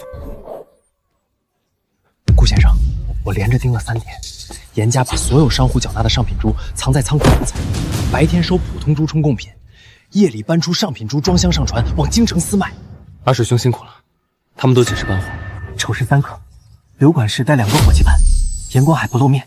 上一趟搬了12箱，箱箱贴着贡品封条，搬上船就撕封条换商号标记。顾先生，昨晚那艘货船到荆州码头就换了船旗，从官船旗换成了严家商号旗。阿水，你们把每一趟的时间、货箱数量、船号、换了什么旗，全部记在账册里，不要打草惊蛇。好，顾先生，江姑娘说证据攒够了就收网，那咱们攒到什么时候算够？等江姑娘觉得万无一失的时候。江姑娘，1个月，严家私运上品猪17趟，合计198箱，每箱贴贡品封条，运出平湖，到荆州换商号旗转卖，所有证据全在这个账本上。婉儿，198箱，按采办令这些都该送京城的贡品。严光海这是挖朝廷的肉贴自己的包。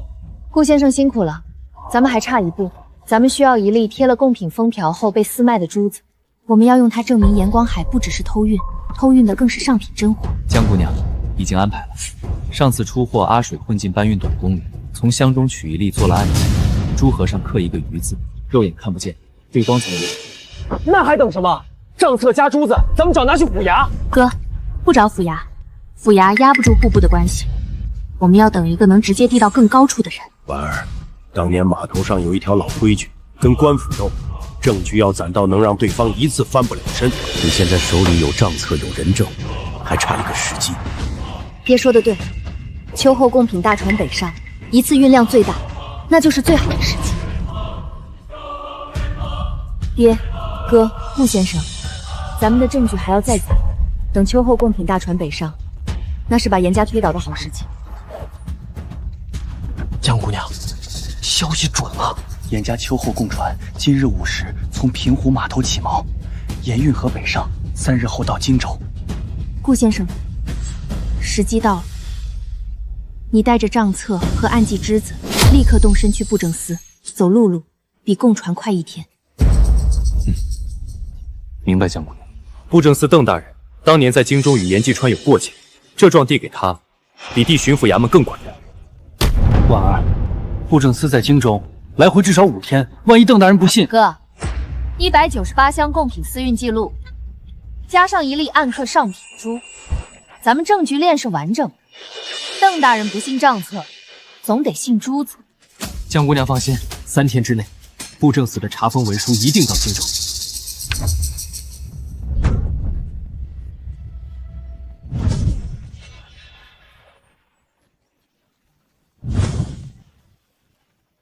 停手！布政司邓大人亲临查验，船上所有货箱原地封存，不得移动。放肆！这是严家奉旨采办的贡品，你们布政司凭什么查？贡品封条未撕就私换商号旗，光这1条就是欺君。来人，所有货箱开箱查验。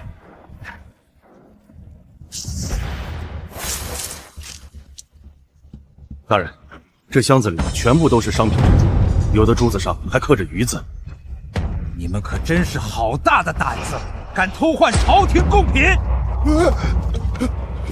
饶命啊，邓大人，这不是我的主意，这都是严老板安排的。这话和我说没用，你去和圣上说去。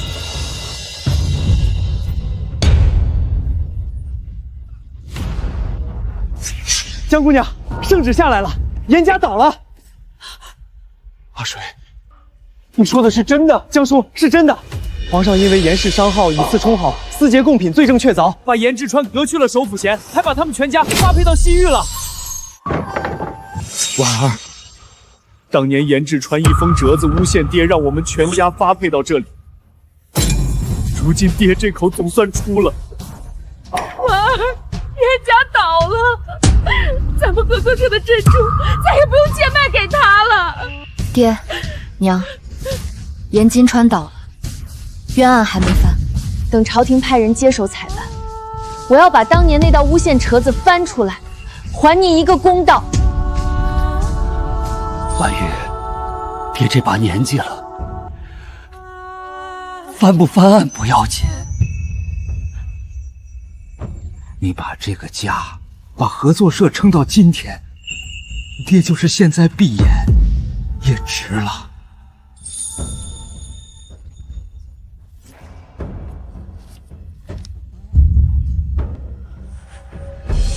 爹、娘、哥、顾先生，布政司邓大人上书朝廷，举荐渔火生合作社接替平湖珍珠采卖。朝廷准了，令召我进京述职，10日内启程。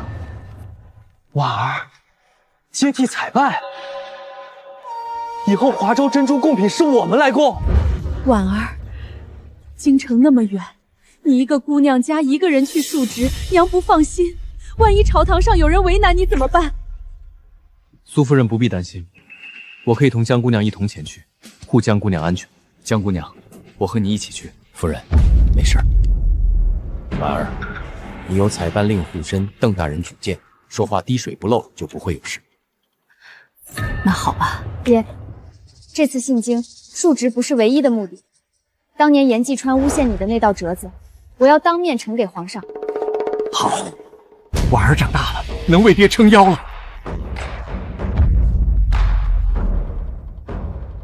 平湖江婉瑜，布政司奏报，已揭发严氏贪墨，证据确凿，朕已下旨严惩。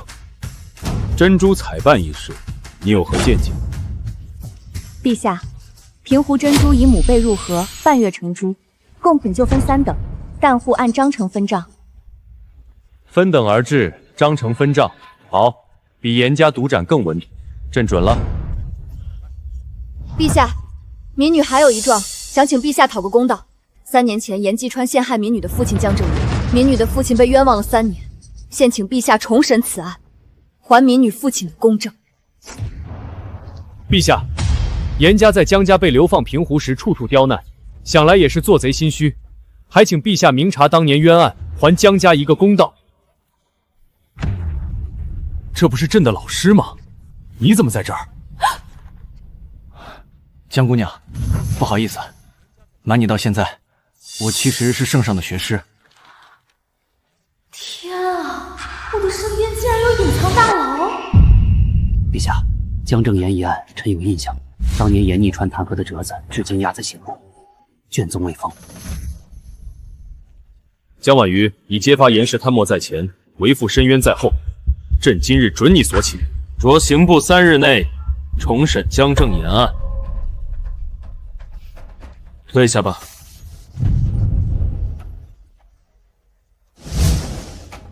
爹，皇上已让刑部重审查实，严继川弹劾折子证人作假，圣旨已下，皇上为你平反昭雪，恢复功名了。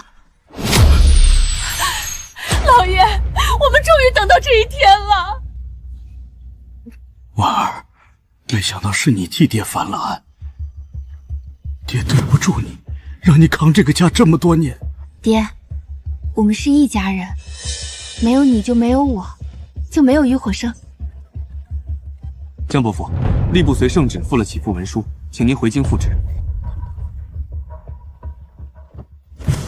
功名恢复就够了，起复文书我不接。婉瑜，爹想在平湖办间学堂，教担户孩子认字算账，剩下的年岁留给平湖。好。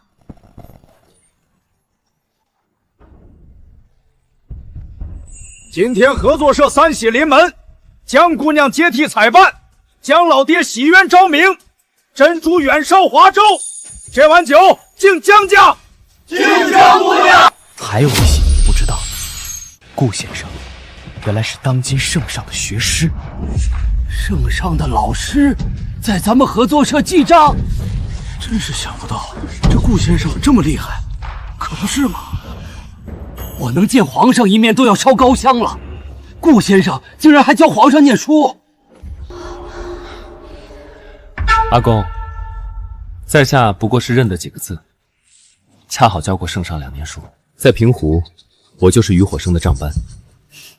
顾先生，你这句恰好教过圣上2年书，比我爹的冤案还让人缓不过神。明宇，咱们家终于能抬头做人了。是啊，娘，这都多亏了婉儿。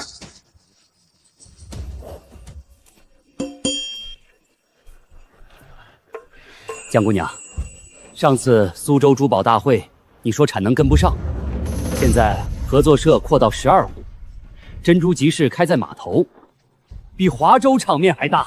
张掌柜谬赞，我们的厚皮珠现在产量翻4倍，每粒珠都带验章，养了几年，珠层多厚，章上一目了然。江姑娘，我做了20年珍珠生意，于火生的验章是我见过最老实的。对啊，江姑娘我们信得过。江姑娘，今日在集市咱们又签了6家商户的订单，卖出去了200颗珍珠。好，辛苦顾先生了。江丫头，你看，3年前咱们合作社里的担户连码头都上不来，现在平湖码头1半的船挂着咱们于火生的旗。阿公，这些都是大家的功劳，没有你们，就没有今天的于火生。婉儿，爹学堂里10几个担户孩子今天来码头帮忙，他们能看验章，能算账，能写单子。那太好了，爹，以后咱们于火生的账单不愁没人算了。